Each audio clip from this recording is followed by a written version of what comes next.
श्रीमद् भगवत गीता के निर्देशों का ठीक से पालन करने से व्यक्ति सभी भय और चिंताओं से आसानी से छुटकारा पा सकता है।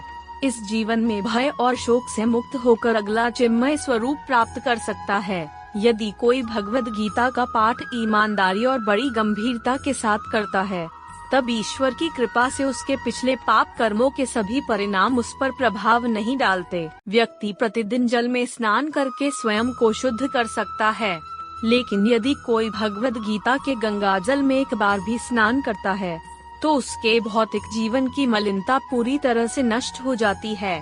भगवत गीता स्वयं परम भगवान का बोला हुआ शब्द है। इस पुस्तक को पढ़ने के लिए किसी अन्य वैदिक साहित्य को पढ़ने की आवश्यकता नहीं है। गहरी भक्ति और ईमानदारी के साथ भगवत गीता का नियमित जप करने से भगवान के प्रति हमारी आंतरिक भक्ति का स्वाभाविक विकास होता है। आज की दुनिया में लोग विभिन्न गतिविधियों में इतने व्यस्त हैं कि उनके लिए सभी वैदिक साहित्य को पढ़ना संभव नहीं है। सभी वैदिक साहित्य को पढ़ना जरूरी नहीं है।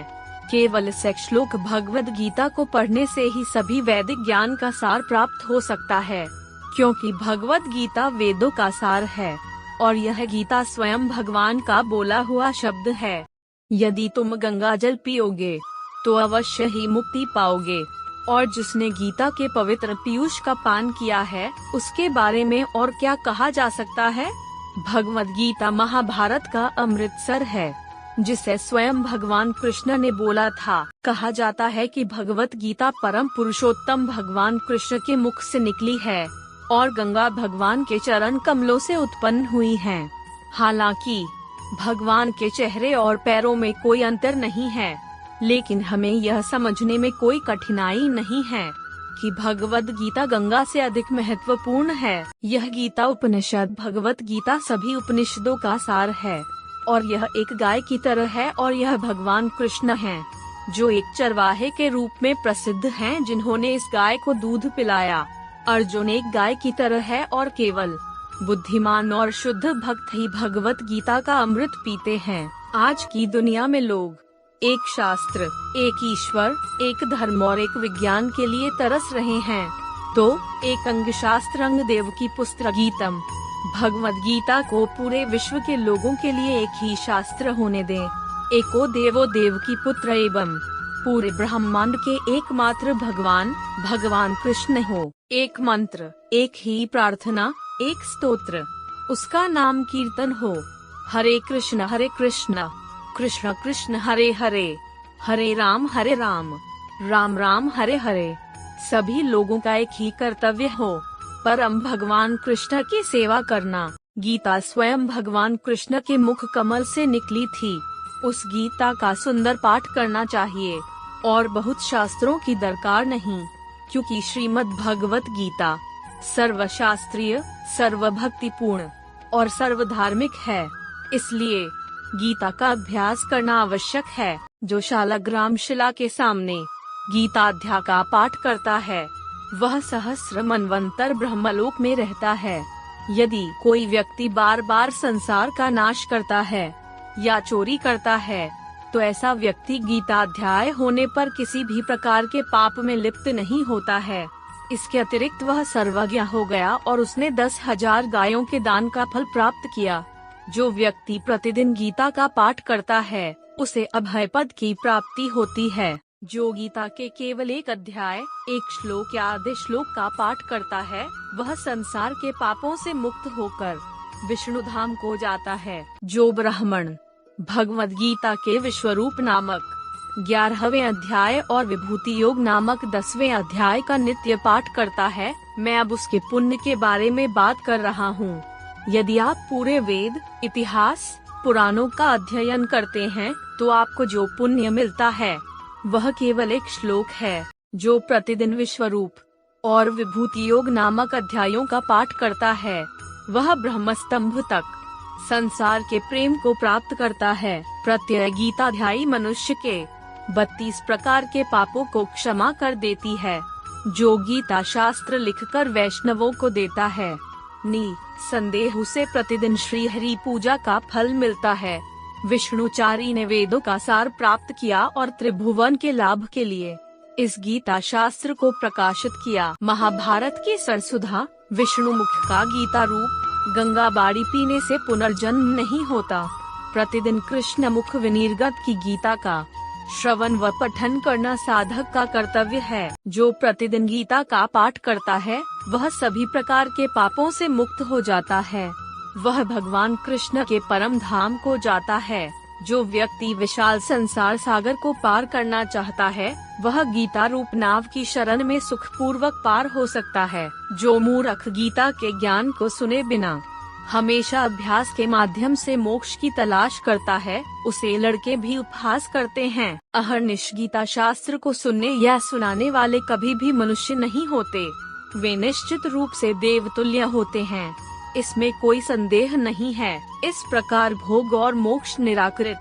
18वां अध्याय गीता ज्ञान के द्वारा अनेक सोपानों से चित्त शुद्ध होता है और धीरे धीरे प्रेम का अधिकार उत्पन्न होता है। इस गीता रूप सलिल में स्नान करने से संत संसार मल से मुक्त हो जाते हैं, परंतु निरादर का स्नान हाथी स्नान के समान व्यर्थ है। जो व्यक्ति गीता का पाठ करना नहीं जानता वह मानव समाज में एक बेकार कार्य करता है। जो गीता तत्व को नहीं जानता उससे बड़ा अभागा कोई नहीं है। धिक्कार है उसके कुल, शील, विज्ञान और मानव शरीर को। जो गीता का अर्थ नहीं जानता उससे बुरा कोई नहीं है। उसका सुंदर शरीर, उसका चरित्र, उसका वैभव, उसका गृहाश्रम सब व्यर्थ है। जो गीता शास्त्र को नहीं जानता उससे छोटा कोई दूसरा नहीं है। उसके कर्मों पर हाय, उसकी स्थापना पर हाय, उसकी पूजा, दान सब व्यर्थ है। गीता में जिस व्यक्ति का मन नहीं है उसे व्यर्थ कहा गया है। धिक्कार है उसके ज्ञान को, धिक्कार है उसके व्रत को, धिक्कार है उसकी भक्ति और तपस्या को, धिक्कार है उसकी सफलता को। जो व्यक्ति गीता की चर्चा नहीं करता उससे बुरा कोई नहीं है। जो ज्ञान गीता में नहीं गाया गया है वह ज्ञान निष्फल है। वह ज्ञान धर्म रहित है।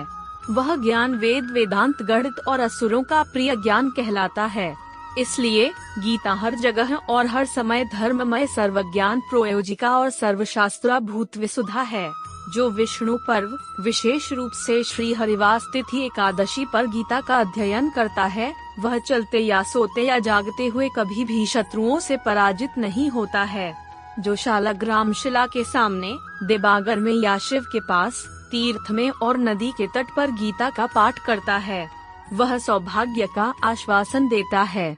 देवकी नंदन भगवान कृष्ण जिस प्रकार गीता पढ़ने से प्रसन्न होते हैं वह वेदों के अध्ययन, दान, यज्ञ, तीर्थ यात्रा या व्रत से संतुष्ट नहीं होता। जो भक्ति के साथ गीता का अध्ययन करता है वेद पुराण सारे शास्त्र उसका पाठ हो जाता है। योग स्थानों में, सिद्ध पीठों में, शालग्रामों के सामने, सज्जन सभाओं में, यज्ञों में, विशेषकर वैष्णवों का समीप गीता का पाठ करने से परम सिद्धि प्राप्त होती है। जो प्रतिदिन गीता का पाठ और श्रवण करता है उसे स्वाभाविक रूप से सदा अश्वमेध यज्ञ का फल प्राप्त होता है। जो यत्न पूर्वक गीतार्थ कीर्तन का पाठ करता है या दूसरों को सुनाता है वह परम पद वैकुंठ को प्राप्त करता है। जो श्रद्धा पूर्वक, भक्ति पूर्वक किसी को गीता का पवित्र ग्रंथ अर्पण करता है उसकी पत्नी उसकी प्रिया बन जाती है और उसे सफलता, सौभाग्य, आरोग्य की प्राप्ति होती है। इसके बारे में कोई संदेह नहीं है। साथ ही वह अपनों का परम प्रिय बनकर परम सुख भोगता है। जिस घर में गीता की पूजा होती है उस घर में कभी भी श्राप या क्लेशों से उत्पन्न होने वाले दुखों का प्रवेश नहीं हो सकता। कभी कोई क्लेश, श्राप, पाप, दुख या नरक नहीं होता। शरीर में कभी भी विस्फोटक पीड़ा पैदा नहीं होती। एक व्यक्ति जो गीता का अभ्यास करता है वह प्रारब्ध के फल का आनंद लेता है, लेकिन सभी जीवित प्राणियों के साथ अपना संबंध भी विकसित करता है।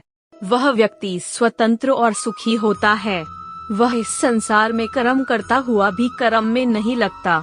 यदि कोई गीता का अध्ययन करने वाला व्यक्ति अचानक कोई महापाप भी कर बैठता है तो विपाप कमल के पत्ते की तरह उसे एक कण भी नहीं छू सकते। अपवित्रता या अव्यक्त वाणी से उत्पन्न पाप, खाने पीने के विकार और ज्ञान से अज्ञानी ज्ञानेंद्रियों के दिन प्रतिदिन के पाप गीता में नष्ट हो जाते हैं। भले ही वह हर जगह खाता है या सब कुछ अवशोषित करता है, फिर भी गीता का उत्कृष्ट पाठक उससे हमेशा अलग रहता है। दोस्त, एक छोटे से वीडियो के माध्यम से पूर्ण गीता महात्मा का वर्णन संभव नहीं है। पूरा गीता महात्म्य जानने के लिए अभी मेरे चैनल को सब्सक्राइब करें और कमेंट में जरूर लिखें। जय श्री कृष्ण। धन्यवाद।